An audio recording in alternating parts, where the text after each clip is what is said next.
Students, last lecture के अंदर हमने टाइम सीरीज एनालिसिस के एमसीक्यूज 1 to 45 कंप्लीट किए थे। 46 से आज हम आगे देख रहे हैं। The most widely used method of measuring seasonal variation. Seasonal variation measure करने के लिए सबसे ज़्यादा यूजफुल मेथड कौन सी है? तो सीजनल वेरिएशन फाइंड करने की मेथड्स हमने देखी थी। पहला था सिंपल एवरेज, दूसरा था ratio two moving average and third one is ratio to trend method, और चौथा मेथड है लिंक रिलेटिव मेथड जो आपके सिलेबस में नहीं है। ठीक है, तो चार मेथड थी, उसमें सबसे ज्यादा यूजफुल मेथड कौन सी है? तो ratio to trend method is most used method, most useful method, उसका ज्यादा यूज होता है। ठीक है, तो 46 उसका आंसर रहेगा B, ratio to trend method. Ratio to trend method.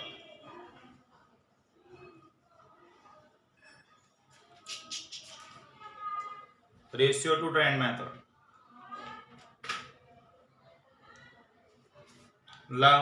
Next question, question number 47.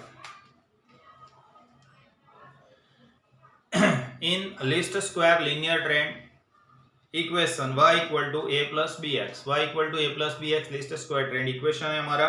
If b is positive, b का वैल्यू पॉजिटिव है, तो मैंने आपको बताया था b पॉजिटिव होगा तो राइजिंग टेंडेंसी, नेगेटिव होगा तो फॉलिंग टेंडेंसी। पॉजिटिव है तो अपवर्ड ट्रेंड, नेगेटिव है तो डाउनवर्ड ट्रेंड। तो यहाँ पे आपको दिए हुए ऑप्शंस, उसमें देखो declining trend, rising trend, no trend, all of this. तो आंसर लिखेंगे बी, राइजिंग ट्रेंड। ठीक है, 47 पॉजिटिव है इसलिए B, rising trend.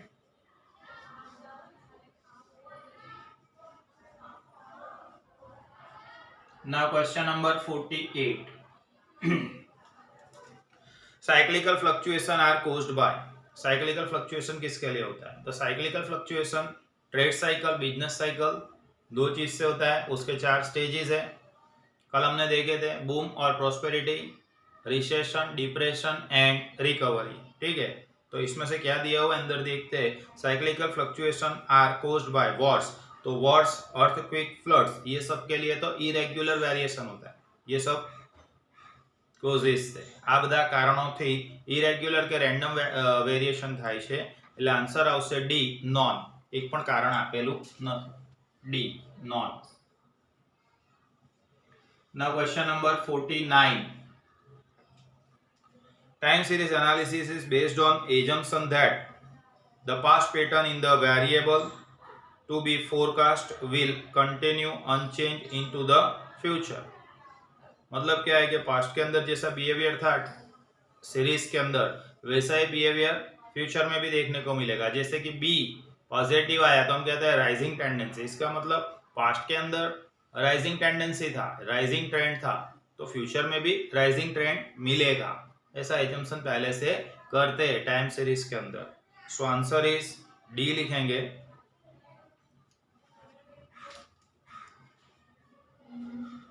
Past pattern એટલે trend, past pattern in the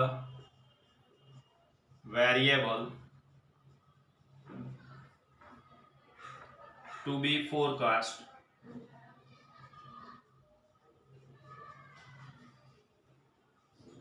will continue unchanged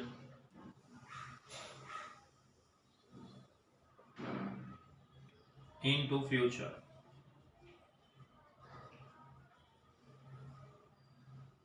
यहाँ पे दैट इज है, आई रह गया है, लिख देना आप। That is the data do not exhibit trend, એટલે ડેટાનો જે ટ્રેન્ડ હોય છે એ બદલાતો નથી। ડુ નોટ એક્ઝિબિટ ટ્રેન્ડ, વલણ બદલાતું નથી, એવી ધારણા મૂકવામાં આવે છે। 50 number, Which of following is not one of the four types of variation that is estimated in time series analysis? तो कौन से चार वेरिएशन थे वो याद रखो, तो जो बाकी रहा वो नहीं होगा। मतलब यहाँ पे जो दिया है वो चार में से कोई नाम नहीं होगा। जैसे कि वेरिएशंस, तो चार टाइप के वेरिएशन है। पहला लॉन्ग टर्म वेरिएशन या ट्रेंड, दूसरा है साइक्लिकल वेरिएशन, तीसरा है सीजनल वेरिएशन और चौथा है इरेग्युलर और रैंडम वेरिएशन। अब उसके अंदर देखो ट्रेंड दिया है आपको, साइक्लिकल दिया है, इरेग्युलर दिया है। इसका मतलब यहाँ ए जो है वो गलत है, वो टाइम सीरीज का वेरिएशन नहीं है, प्रेडिक्टेबल। ठीक है, answer is A, predictable.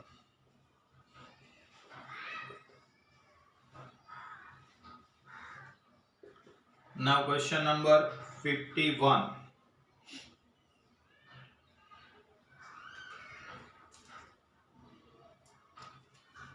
In time series analysis के अंदर which source of variation can be estimated by the ratio to trend method? Ratio to trend method से हम क्या फाइंड कर सकते हैं? तो ये सब सीजनल वेरिएशन फाइंड करने की मेथड्स थी। कौन सी? तो भाई चार मेथड थी। कौन सी चार method? Simple average method, ratio to moving average method, ratio to trend method and link relative method. तो ये चार मेथड है, उसमें से यहाँ पे आपको दिया है सीजनल, तो सीजनल वेरिएशन हम फाइंड कर सकते हैं रेशियो टू ट्रेंड मेथड से। ठीक है, तो answer is A, seasonal.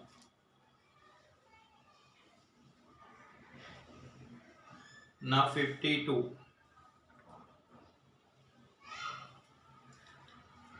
Number of periods included in a group for moving average depends on period of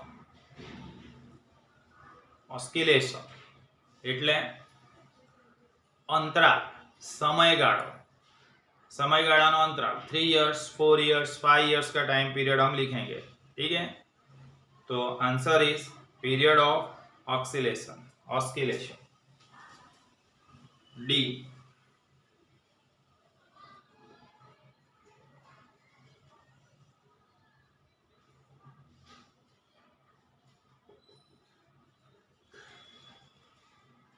next 53 number 53। A rise in price before Eid is an। चलो, ईद के पहले prices rise होंगे, वो क्या हो गया? Seasonal.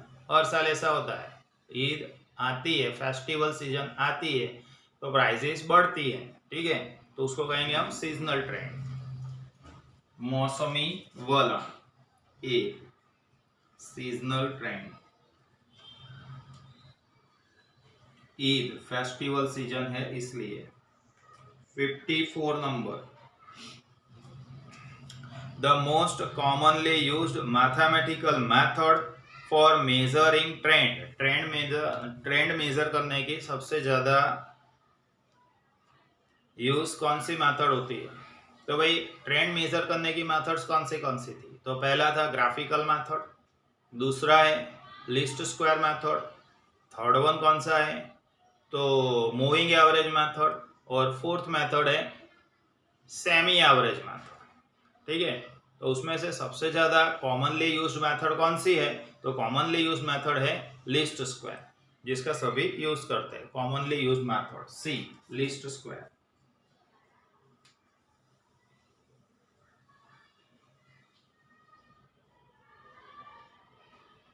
Now question number 55।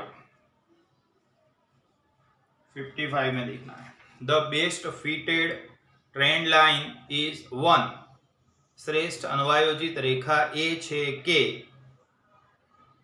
For which summation of square of residuals. Summation of square of residuals गई कल भी मैंने बताया था, sigma E square that is sigma Y minus Y cap square. ये कैसा होगा? तो लीस्ट होगा या फिर होगा मिनिमम, इसलिए उसको लीस्ट स्क्वायर मेथड कहते हैं। तो यहाँ पे negative, zero, minimum and positive ऐसा दिया हुआ है आंसर्स में, पॉजिटिव, नेगेटिव, जीरो, मिनिमम। तो हम आंसर लिखेंगे डी मिनिमम होगा, D minimum. Now question number 56. Question number 56. 3 years moving average वाला सम है। 3 વર્ષની 40 સરેરાશનો દાખલો છે। 56 नंबर देखो यहाँ पे।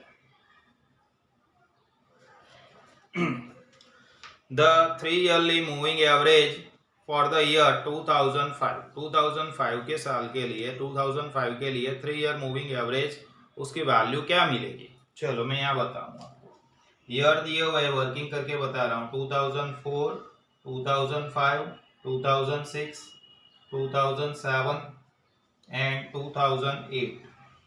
ठीक है, यहाँ x की वैल्यू रहेगी 1, 2, 3, 4, 5।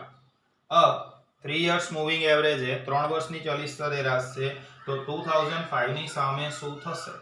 ठीक है, अब यहाँ वैल्यू y लिखते हैं पहले, 3, 6, देन 9, 3, 4।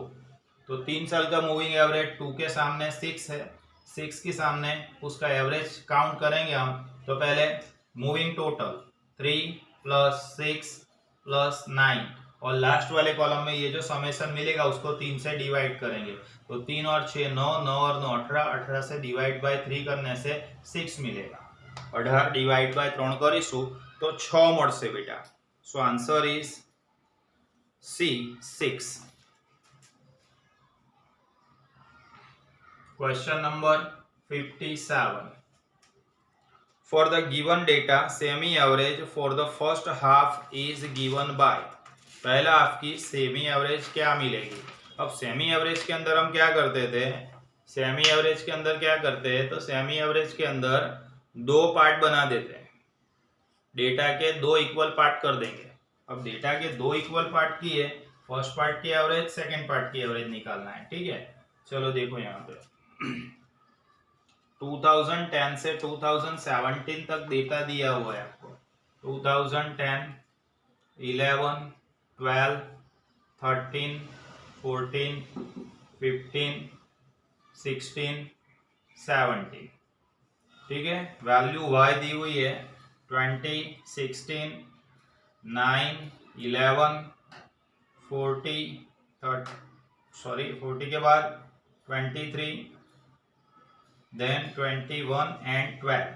अब क्वेश्चन आपको क्या दिया था देखो फिर से।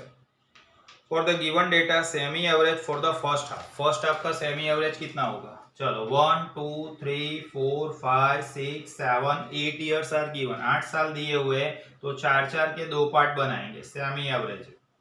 अब इसका एवरेज पहले निकालूं, 20 plus 16 plus 9 plus 11 divide by 4 करो। 20 plus 16 plus 9 plus 11, 20 plus 16 plus 9 plus 11, तो 56 हुआ। डिवाइड बाय 4 करना है तो आंसर मिलेगा 14। 56 बाय 4 14। ठीक है, तो आपको पहले आपका एवरेज निकालने को बोला था, इसलिए 14 मिलेगा। कैसे आया ये कैलकुलेशन करके मैंने बताया है। 57 answer D 14।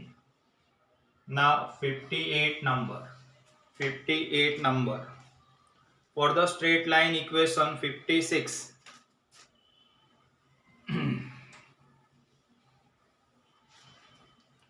for the straight line equation y equal to आपको दिया हुआ है 56 plus 12 into capital X।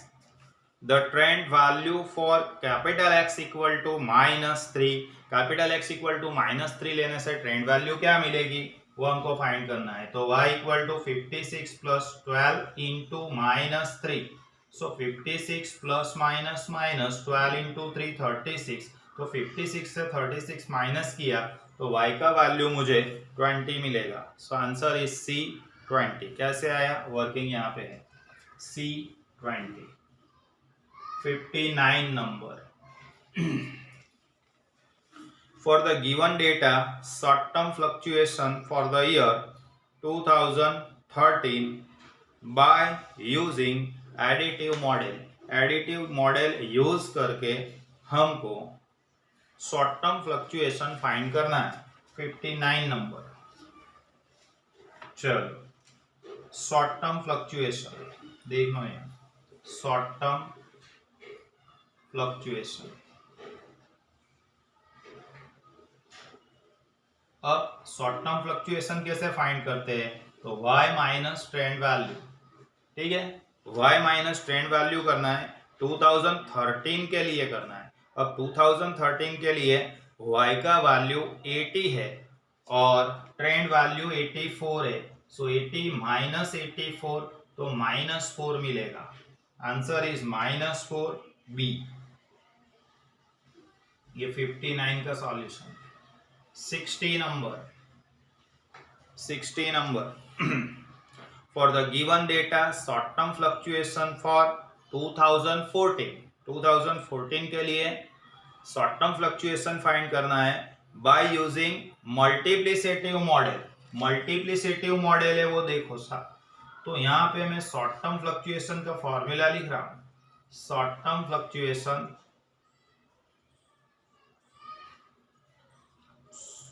मल्टीप्लिसिटिव model बोला है। मल्टीप्लिसिटिव मॉडल में लिखेंगे हम y divide by trend value. So y हमारा 2014 के लिए 90 है डिवाइड बाय 86 करेंगे।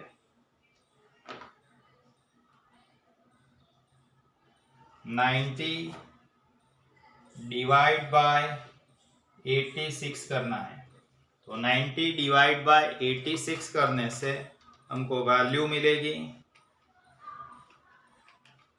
1.0465। इस तरह से मिल रहा है। यहाँ पे 1.046 दिया है, इसलिए मैं 1.046 लिख रहा हूँ। आगे 5 भी है, ठीक है। 1.046 ए। ये एडिटिव मॉडल है, ये याद रखना। एडिटिव मॉडल, ये मल्टीप्लिसिटिव मॉडल। एडिटिव मॉडल में माइनस करना है, मल्टीप्लिसिटिव मॉडल में डिवाइड करना है, ठीक है। चलो आगे देखते हैं। Now question number 61। 59 60 का वर्किंग मैंने बताया। क्वेश्चन नंबर 61 देख रहे हैं।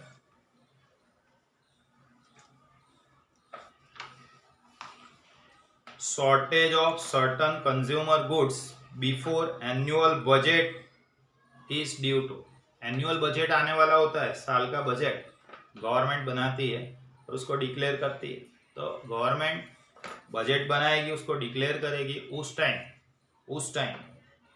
हम जो कुछ चीज़ें ऐसी होती है जिसकी शॉर्टेज हो जाती है, जैसे लोगों को लगेगा कि ये चीज़ का प्राइस बजट के बाद बढ़ने वाला है, तो वो लोग ज़्यादा सप्लाई मार्केट में नहीं रखेंगे, तो उस चीज़ का शॉर्टेज हो जाएगा। अब शॉर्टेज होगा तो प्राइस हाई हो जाएंगे, प्राइस बढ़ जाएंगे। तो ये शॉर्टेज होता है, वो कौन सा वेरिएशन कहलाएगा? तो वो कहलाएगा सीजनल वेरिएशन। हर साल ऐसा होने वाला है, बजट के पहले कुछ दिनों में ऐसा रहेगा, ठीक है। उसका टाइम पीरियड ज़्यादा नहीं है, 1 साल से भी कम है। तो आंसर लिखेंगे हम seasonal variation, C. 61 C, seasonal variation.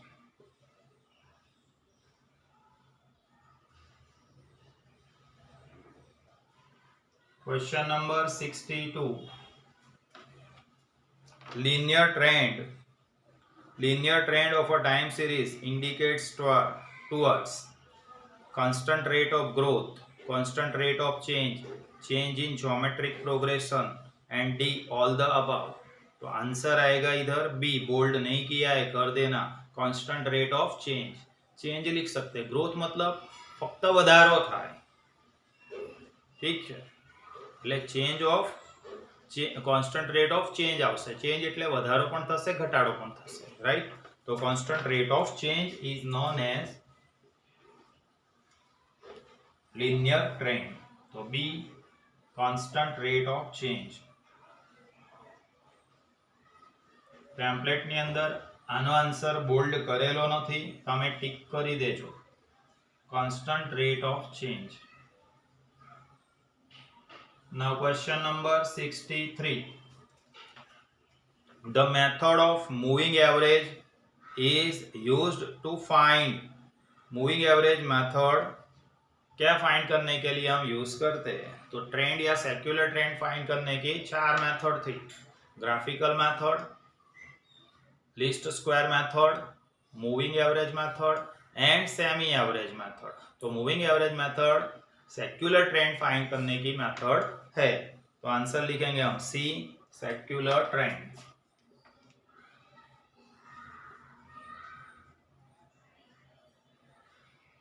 Now question number 64. If trend is absent, देखो ट्रेंड एब्सेंट होगा तो हम कौन सी मेथड का यूज करेंगे सीजनल वेरिएशन फाइंड करने के लिए? सिंपल एवरेज का। उसके अंदर एडजस्टेड ऐसा ही नहीं आता है। हमने देखा था रेशियो टू ट्रेंड, उसके अंदर एडजस्टेड ऐसा ही होगा। रेशियो टू मूविंग एवरेज, उसमें भी एडजस्टेड ऐसा ही होगा। लेकिन सिंपल एवरेज में एडजस्टेड ऐसा ही नहीं रहता है। क्यों? क्योंकि वहां पे ट्रेंड इज एब्सेंट, वलन अदृश्य हो एमा। એટલા માટે સિમ્પલ એવરેજ મેથડ આન્સર આવશે B, simple average method.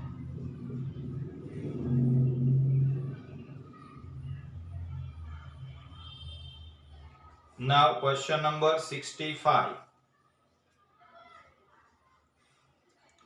The method of least square indicates that we choose the regression line where the summation of square of deviation of points from the line is, चलो अभी बताया था वो है sigma E square sigma Y minus Y cap square. तो Y minus Y cap square जो sigma Y minus Y cap square है उसका वैल्यू मिनिमम होगा। तो answer is D, minimum. Minimum least दो वर्ड है, उसके लिए याद रखना। ठीक है, तो अभी हमने क्वेश्चन नंबर 46 से 65 तक कंप्लीट किया है। मैं आगे पढ़ा रहा हूँ जिसमें कि आज के लेक्चर में हम पूरे एमसीक्यू खत्म कर देने वाले हैं। ठीक है, पहले इतना लिख दो।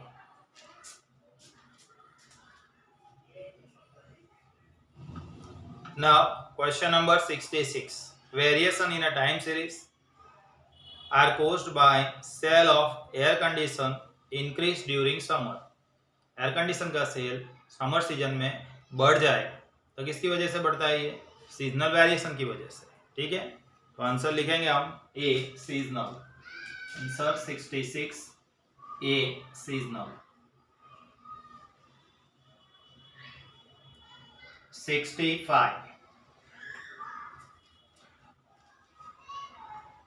Trend in a time series means. Trend क्या है? तो ट्रेंड की डेफिनेशन के अंदर हमने देखा था it is long term moment, लांबा गाळानी વધઘટ છે। ट्रेंड में भी इंक्रीजिंग और डिक्रीजिंग, इंक्रीजिंग होगा डिक्रीजिंग होगा और रिमेन कांस्टेंट, अभी कभी कभी कांस्टेंट भी रहेगा। तो trend in a time series means, trend क्या है टाइम सीरीज के अंदर? लॉन्ग टर्म मोमेंट है, लॉन्ग टर्म फ्लक्चुएशन। ठीक है, तो आंसर लिखेंगे A, long term regular moment.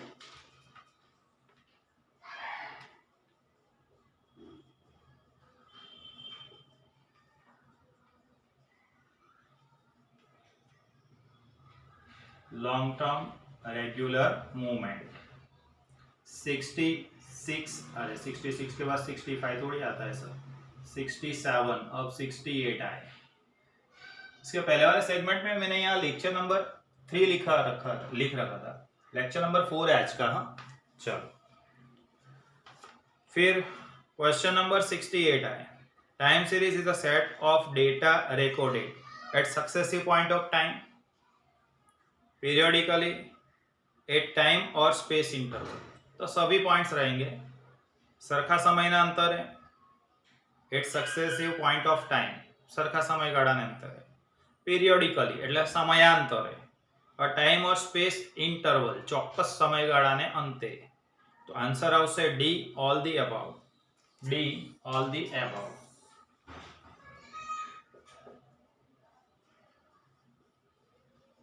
Question number 69. Which of the following is not present in time series? Time series में क्या नहीं रहता है? सीजनालिटी, तो सीजनालिटी आवे, ट्रेंड आवे, साइकिल पण आवे। तो शू ना आवे? ऑपरेशनल वेरिएशन ना आवे। Answer is B, operational variation.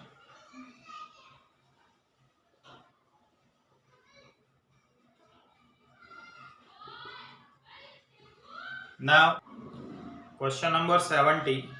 A lockout in a factory for a month belongs to blank component of a time series. तो फैक्ट्री के अंदर लॉकआउट हो गया, वो अनफोर्सीन रीजन है. तो अनफोर्सीन रीजन से जो वेरिएशंस देखने को मिलते हैं, ऐसे वेरिएशंस को हम कहेंगे irregular variation. Answer A, irregular variation. Now question number 71. The sale of departmental store on Dussehra and Diwali. Dussehra Diwali festival season से जो चेंजेस आते हैं डिमांड के अंदर, उसको हम कहते हैं seasonal variation. Answer is B, seasonal.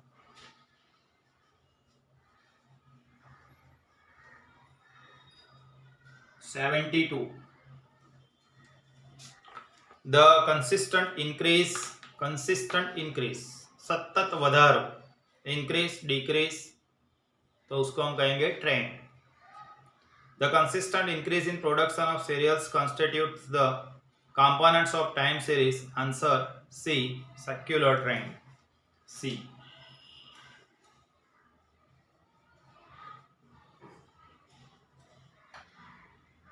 (73) number. Secular trend is indicate of long term variation towards increase भी होगा, decrease भी होगा. तो increase only, decrease only नहीं आएगा. आंसर आएगा सी, either increase और decrease. ये सब एमसीक्यू हमारे रेगुलर पैम्पलेट में भी है, तो लिखेंगे आंसर सी, either increase और decrease.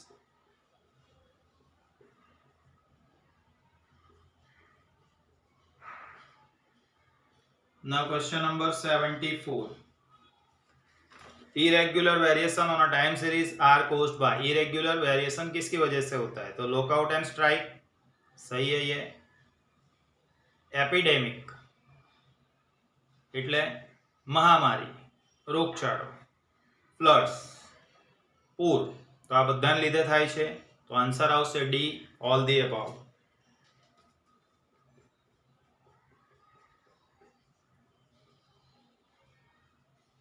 Question number 75. Least square method to estimate trend line in time series consists of estimating blank constant. तो दो कांस्टेंट है उसके, या दो पैरामीटर्स है, एक a एंड एक b है. a sigma y upon N लिखते हैं और b sigma capital x into Y upon sigma capital x square लिखते हैं. तो उसके दो कांस्टेंट्स है a एंड b. तो 2TWO. Answer is b, 2. Now question number 76. Simple average method is used to find. Simple average method किसके लिए use करते हैं? तो सिंपल एवरेज मेथड आती है सीजनल वेरिएशन फाइंड करने के लिए, ठीक है. सेमी एवरेज मेथड आती है सेक्युलर ट्रेंड या ट्रेंड फाइंड करने के लिए, ठीक है. और ये जो सीजनल वेरिएशन है, तो सीजनल वेरिएशन फाइंड करने की मेथड यहाँ पे जो दिए हुए उसके अंदर कौन सी आएगी? तो आएगी, कौन सा क्वेश्चन देख रहे थे हम? सीजनल वेरिएशन फाइंड करने की मेथड आएगी सिंपल एवरेज मेथड, ठीक है. तो answer is A, seasonal variation.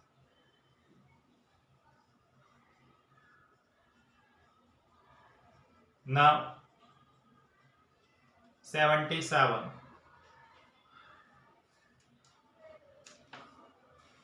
Most frequently used mathematical model of time series. આમાં કાન પકડવો પડશે મારે.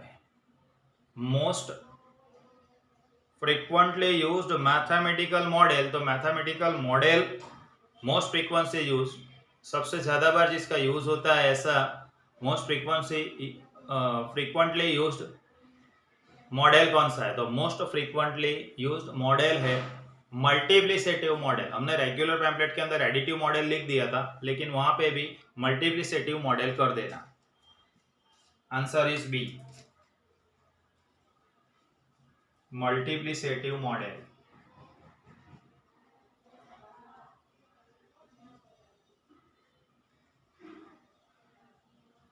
Now 78 number. The additive model assumes the components of time series are blank of each other. तो एक दूसरे से इंडिपेंडेंट है ऐसा एज्यूम करते हैं, मतलब सी independent.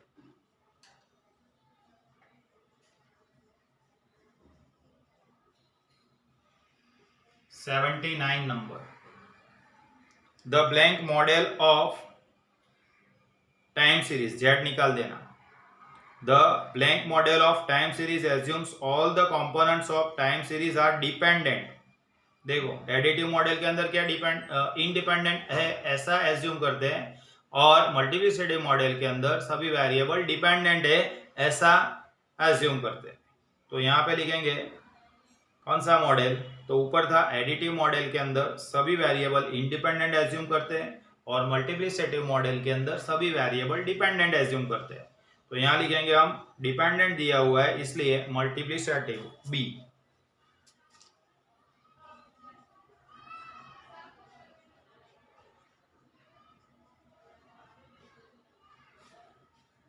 Now question number 80. The linear trend of sale of company is 6,50,000 in 1995 and it is rise by 16,500. तो जो राइजिंग टेंडेंसी होगी या राइज हो रहा है, વધારો થાય છે, તો આ જે વધારો કે ઘટાડો છે બેટા એને બી કહેવાય. એટલે બી આપણું છે 16,500. તો પછી આગળ ઇન્ટરસેપ્ટ થયો એટલે એ 6,50,000. ठीक है, तो हमारा y मिलेगा a plus B into capital X. So y equal to हम लिखेंगे 6,50,000 प्लस 16,500 इंटू एक्स. ये हमारा लिस्ट स्क्वायर इक्वेशन मिलेगा, लिस्ट स्क्वायर इक्वेशन मिलेगा. ठीक है, ओरिजिन कौन सा है 1995 उसका ओरिजिन है. तो आंसर लिखेंगे A y equal to 6,50,000 plus 16,500 into capital X with origin 1995. Origin એટલે ઉગમ બિંદુ. કેવી રીતે અહીંયા મેં બતાવ્યું હતું કેલ્ક્યુલેશન એમ. Now 82 number 81 sorry. The linear trend equation of sale of company is given by y equal to 6,50,000 plus 16,500 x with origin 1995. Origin है, ओरिजिन मतलब कैपिटल एक्स का वैल्यू यहाँ पे 0 होगा. ओरिजिन 1995. अब आगे क्या बोला है, predict sale for the year 2000. 2000 के लिए प्रेडिक्शन करना है सेल का. चलो 1995, 96, 97, 98, 99 एंड 2000. हेलो, ये खास देखना. सर आपने तो बोला था x की वैल्यू 1 से स्टार्ट हो रही है, तो मैं भी आज भी वही बोल रहा हूँ. स्मॉल x की वैल्यू 1 से स्टार्ट होती है. कैपिटल x कुछ भी हो सकता है, माइनस में होगा, 0 होगा, प्लस भी होगा. ये कैपिटल x मैंने लिखा है वो देखो आप. तो यहाँ 0 लिखा है, इसका मतलब अब मुझे मिलेगा 1, 2, 3, 4, 5. अब 2000 के लिए मुझे कैपिटल x 5 लिखना है. तो यहाँ मैं वर्किंग करूंगा 6,50,000 plus 16,500 into capital x. Capital x की जगह पे 5 लिखूंगा. तो 6,50,000 प्लस 16,500 इंटू 5. 16,500 इंटू 5 करेंगे 82,500.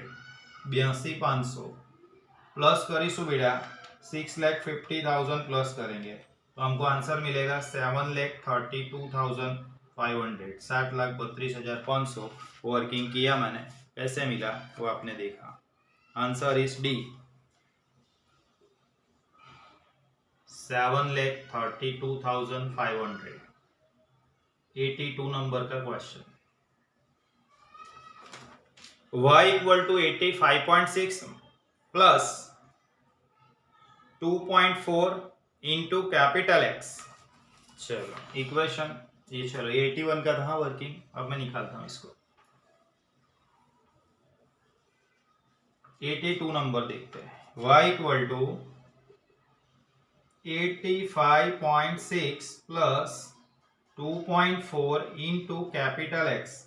अब ओरिजिन है उसका, ओरिजिन 2000। अब ओरिजिन 2000 है, इसका मतलब कैपिटल एक्स का वैल्यू 0 2000 की साल में। आगे blank is slope of line, blank is slope of line. Slope कौन सा है? तो देखो यहां स्लोप मतलब बी आपको दिया है 2.4, लेकिन 2.4 जो है ऊपर देखो क्वेश्चन के अंदर ब्रैकेट में इन 1000 क्विंटल्स, तो ये 2.4 जो है इन 1000 क्विंटल्स, 1000 क्विंटल में। ठीक है, ये 1000 क्विंटल है, तो इसको मैं 1000 से पहले मल्टीप्लाई करूंगा। अब 1000 से मल्टीप्लाई किया तो मुझे मिलेगा 2400, और 1000 क्विंटल के बदले ओनली क्विंटल्स हो जाएगा। ठीक है, तो आंसर मेरा 2400 क्विंटल्स रहेगा। कैसे आया? ये रहा वर्किंग। 82 number C, 2400 quintals.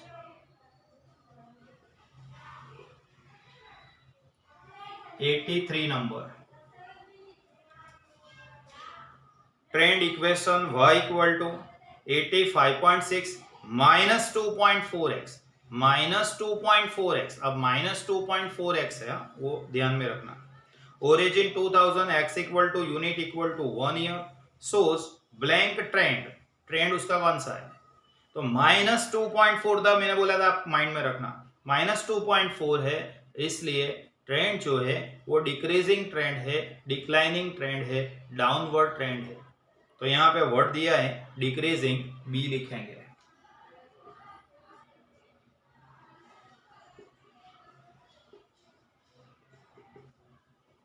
ना 84 number,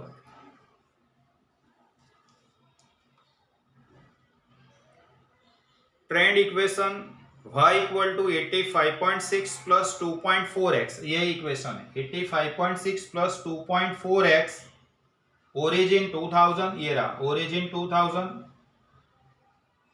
x equal to 1 year, मतलब एक साल का डिफरेंस है। Annual production of sugar in 1000 quintals, 1000 quintals में दिया हुआ था। फिर आगे in 1000 quintals as the monthly increase in the production, monthly increase find करने को बोला है। चलो यहां पे देखो मंथली इंक्रीज, वो भी क्विंटल में लाना है, तो ये क्विंटल वाला यहां तक का वर्किंग तो 82 में और 84 में दोनों में सेम रहेगा। 82 84 का सॉल्यूशन है, इतना सॉल्यूशन 82 84 में कॉमन रहेगा। अब 84 के अंदर यहां से नया मंथली इंक्रीज, अब मंथली इंक्रीज कैसा मिलता है? तो b डिवाइड बाय 12 करते हैं। अब b का वैल्यू क्विंटल्स में लाए हम 2400, डिवाइड बाय 12 कर देंगे तो 200 क्विंटल्स हो जाएगा। तो आंसर हमको लिखना है 85 के अंदर b 200 क्विंटल्स।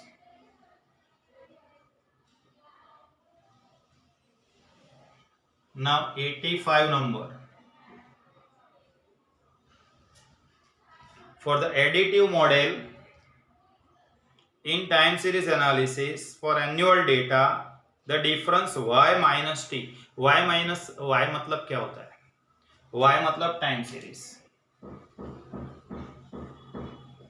टाइम सीरीज का जो वैल्यू है वो वैल्यू को हम लिखते हैं y, और उसमें से माइनस करते हैं ट्रेंड वैल्यू। ट्रेंड माइनस कर दिया, ट्रेंड माइनस कर दिया y के अंदर से, तो अब दो चीजें बाकी रह गई। y equal to T plus S plus C plus I, ऐसा था। y equal to T plus C plus S plus I, ऐसा था। याद है ना आपको? तो y में से अगर मैं t माइनस कर रहा हूं, y में से क्या माइनस कर दिया मैंने? t, y माइनस टी किया, तो अब दो चीजें बाकी रहेगी। कौन सी दो चीजें बाकी रहेगी? एक सीजनल वेरिएशन रहेगा,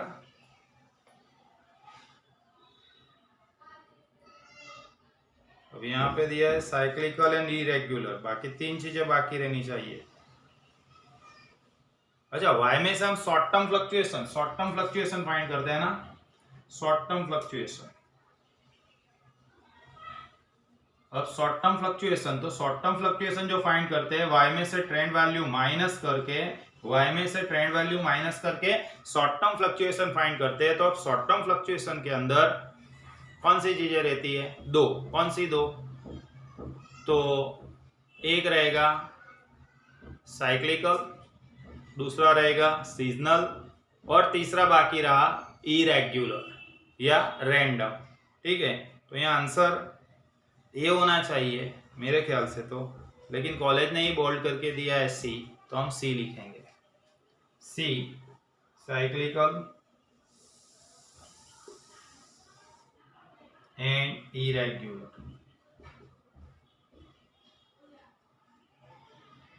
ठीक है, तो 85 number cyclical and irregular fluctuation. ठीक है, तो 85 नंबर तक हमने कंप्लीट किए। टाइम सीरीज एनालिसिस के सभी एमसीक्यूज खत्म हो गए। आगे हमने कोरिलेशन एंड रिग्रेशन के सभी एमसीक्यू खत्म किए थे। अब आज हमारा पूरा सिलेबस एमसीक्यू के साथ में ख़त्म हो गया। आप लोग प्रिपरेशन करना। 3 चैप्टर है बेटा। कोरिलेशन उसके एमसीक्यू उसके साथ दिए हुए, रिग्रेशन उसके एमसीक्यू उसके साथ दिए हुए थे पैम्पलेट में, टाइम सीरीज एनालिसिस उसके भी एमसीक्यू उसके साथ में दिए हुए थे, और उसके बाद एक नया वाला पैम्पलेट 9 पेजेस का है जिसके अंदर correlation, regression and time series तीनों के एक साथ में एमसीक्यू दिए हुए, वो कॉलेज का मटेरियल। तो कॉलेज मटेरियल के एमसीक्यू भी हमने ख़त्म किए। इसका मतलब हमारे सभी एमसीक्यू ख़त्म हो गए आज। अब नेक्स्ट लेक्चर में मिलेंगे तब यूनिट 3 स्टार्ट करेंगे, और एग्ज़ाम के लिए सभी को best of luck. Bye everyone बेटा।